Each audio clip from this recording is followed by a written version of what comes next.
afternoon to Niger Infusions. We've got SHOKO. We're preparing SHOKO today. Is a different type of green leaf. I've got 3 bunch of SHOKO here. I've got locust beans, which we call iru in Yoruba, crayfish, a good amount of crayfish, stock seasoning powder. I don't know why I'm getting tongue tied, but 2 different types of stockfish here. Not really stockfish, but mackerel and another type of fish. I've also got my bell peppers. I've got 4 bell peppers, 1 fresh tomatoes, 1 large onions, and 5 Scotch bonnet, atarodo, whatever you call it in your country. I know I keep saying whatever you call it in your country, as well as vegetable oil. So we're gonna move on to the next stage of our cooking. So before I move on to the vegetable, what I'm gonna do is clean the peppers. This is the easiest part of it all, cleaning the peppers. I like to chop my pepper very little, so it's easy to blend. So basically, what I'm getting is it easy to blend, and it will require very little water while I'm blending it. So before I blend, it's definitely important to wash your vegetables as well in warm water, not hot water, just in warm water. I'll continue peeling the vegetable. What I'm gonna do now is blend the peppers with roughly 100 ml of water. So I'm gonna pour the water into. The idea is to blend, not smooth. I do not want it to be smooth, so I'm just blending very lightly. I don't want it completely smooth. I want to see the peppers inside the soup when I finish cooking it, so I don't want it smooth. It's like you're blending peppers for ayamashi.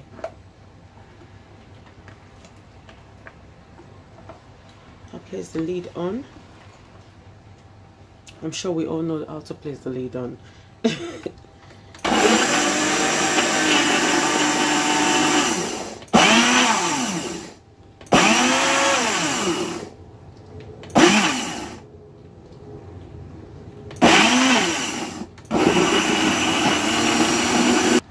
Now the pepper is all blended up.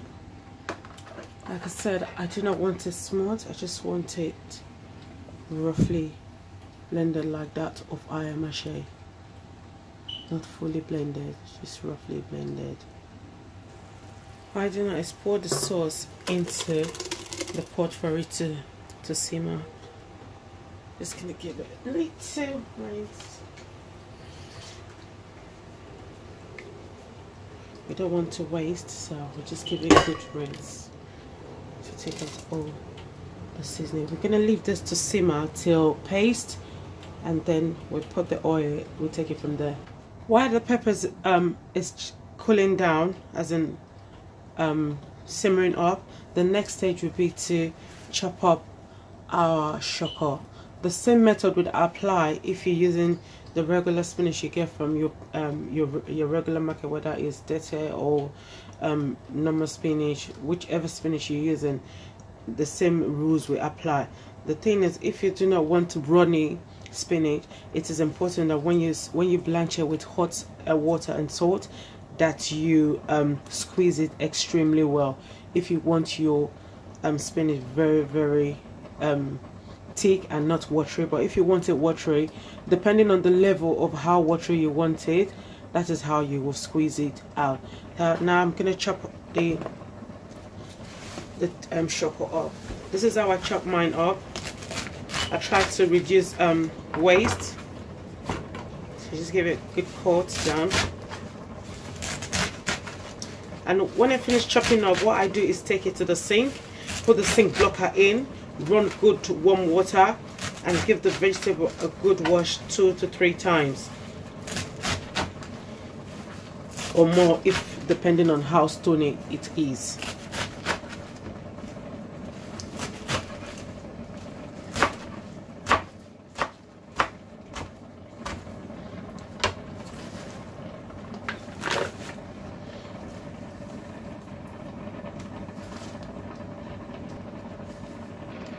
Just chopped up the last batch of the spinach. We're now going to take it to the sink and I'll show you how I intend to wash my spinach. So to wash the SHOKO spinach, which I'm calling it as a general term, is what I do basically is pour it into the sink and switch on my hot and cold water just to keep it warm.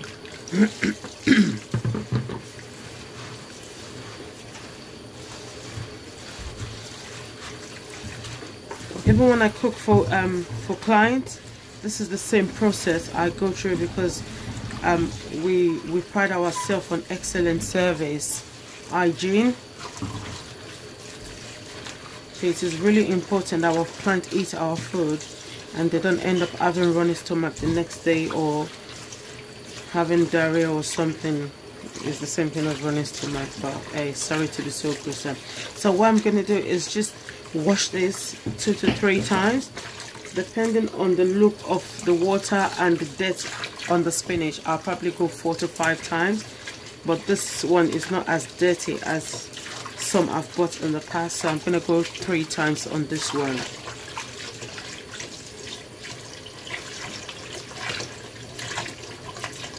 So after my third wash, I put the bowl back in the sink and the vegetable in the bowl and in the sink. A little bit of salt and then hot boiling water to blanch.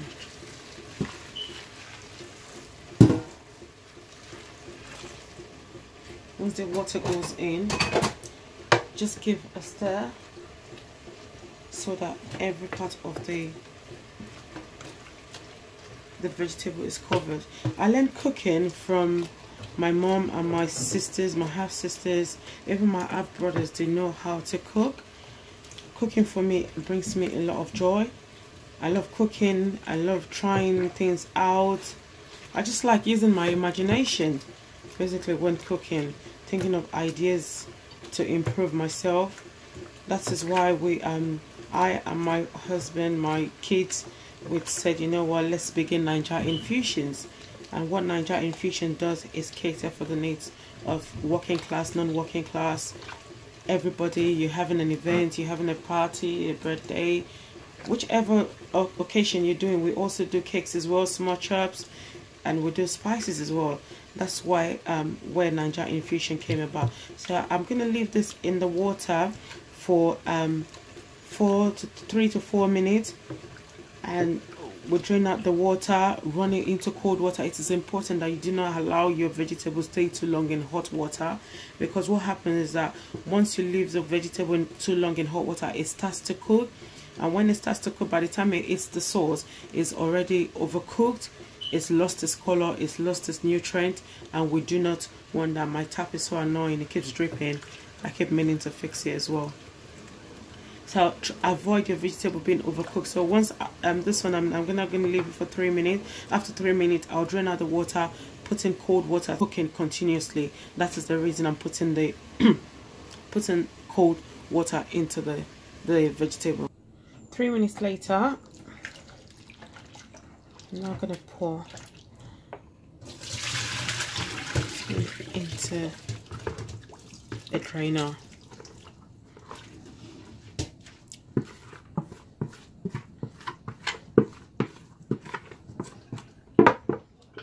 Need cold water here now, very cold water.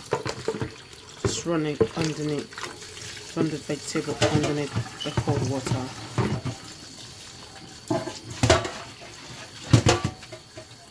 Now this is the most important part, whereby if you don't want it, how I've done is run the vegetable under cold water, and I'm just squeezing. Like I said, this is where everything will boil down to.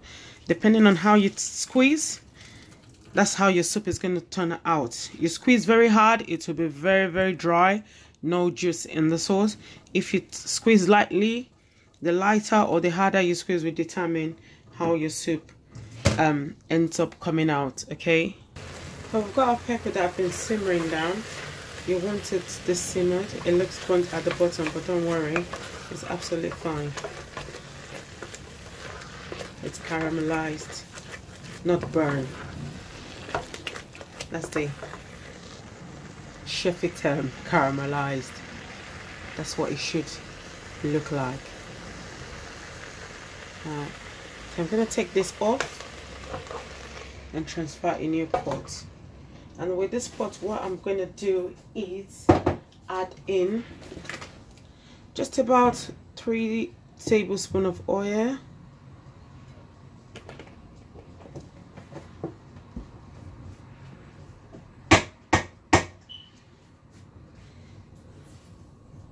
Remember, Riro, crayfish, and stock seasoning.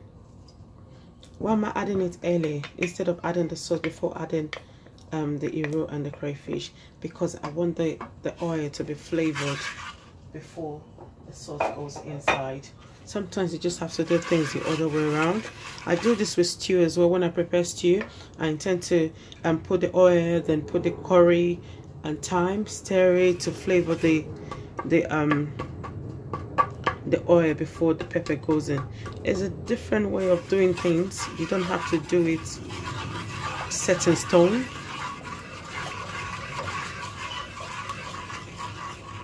So once it starts bubbling, I'm just gonna add in the peppers.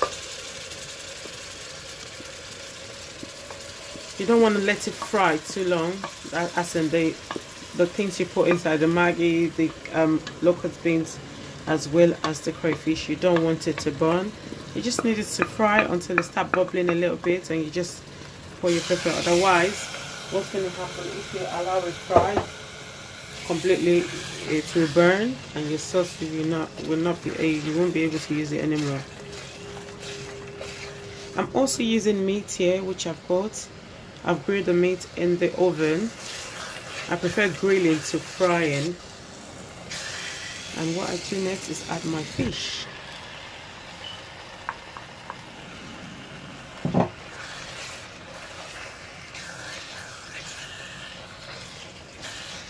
Next is add the meat.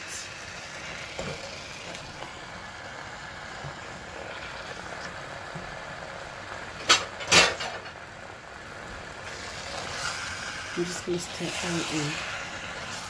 And once I stir all in, what I'll do is place the lid on top. I'm not sure why I was holding the lid. Remember, we're a catering company based in London, Battersea, United Kingdom. Actually, Battersea should come before London, the United Kingdom, but you get my drift. I sort of always know the amount of stock seasoning I would need, because I do this a lot, so it's always stuck in my brain and in my mind. This particular soup is for the house. We'll be using it for pounded yam, eba, or rice, anything, or yam as well, anything. So I'm going to leave this for 5 minutes to cook, but within that 5 minutes, don't just ignore it. Come back and give it a stir. Within that 5 minutes, the lid goes on. Just gonna check up on it. Check up on it, check up on it. Sound like Beyonce, check up on it. The reason why you need to leave it when you put the meat and stuff is so that the sauce can go into the meat, flavor the meat, not because you just don't have better things to do, or I don't have better things to do, but because you want your meat flavored. So for that reason, you have to leave it for that 5 minutes to for the sauce to go into the meat. It is very, very important. I'm going to place the lid back on.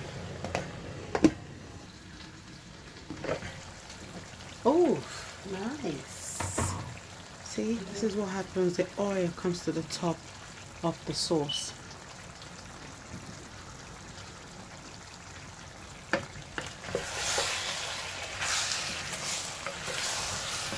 What I'm going to do now is add the vegetable. Remember to taste. For me, I've got enough seasoning there.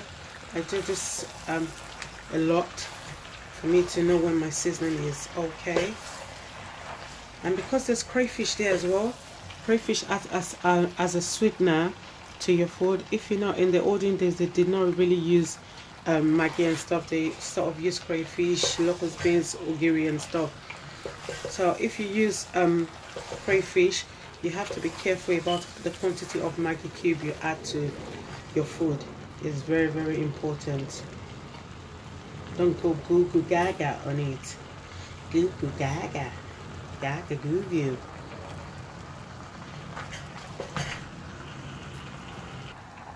Just mix in the vegetable thoroughly. This is thoroughly mixed in. Mixed. This is the mixed one. I love to have fun in the kitchen. Mix it up, mix it up, mix it up. This goes for pounded yam, rice, yam. I love my vegetables crunchy. So I'm gonna leave it for another 5 minutes and we will be done. Well, within that 5 minutes I will come back again and give it a good stir. Our soup is now done. Oh, this smells so good.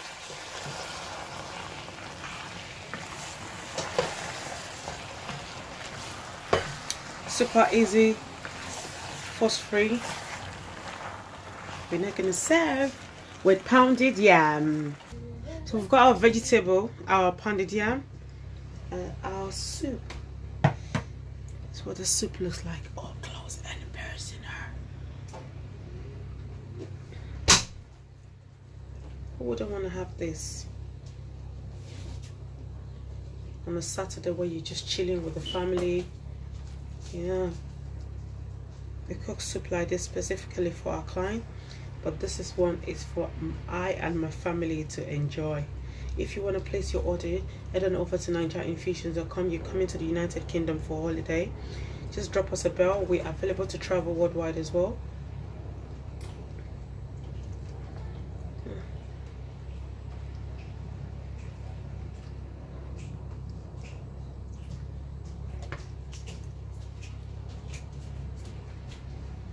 Thank you so much for watching. It's been a great pleasure to have you as an audience. Thank you so much, and we'll see you on our next episode of Nigeria Infusions Kitchen by Awesome Dishes. Have a great afternoon. Bye. See you next time. Don't forget our website is NigeriaInfusions.com. Find me on Twitter, Awesome Dishes with double S, or Instagram, Awesome Dishes, as well as Snapchat, Awesome Dishes. Thank you very much, and don't forget to subscribe, leave a comment, and I'll do my best to get back to you as soon as possible. Bye again.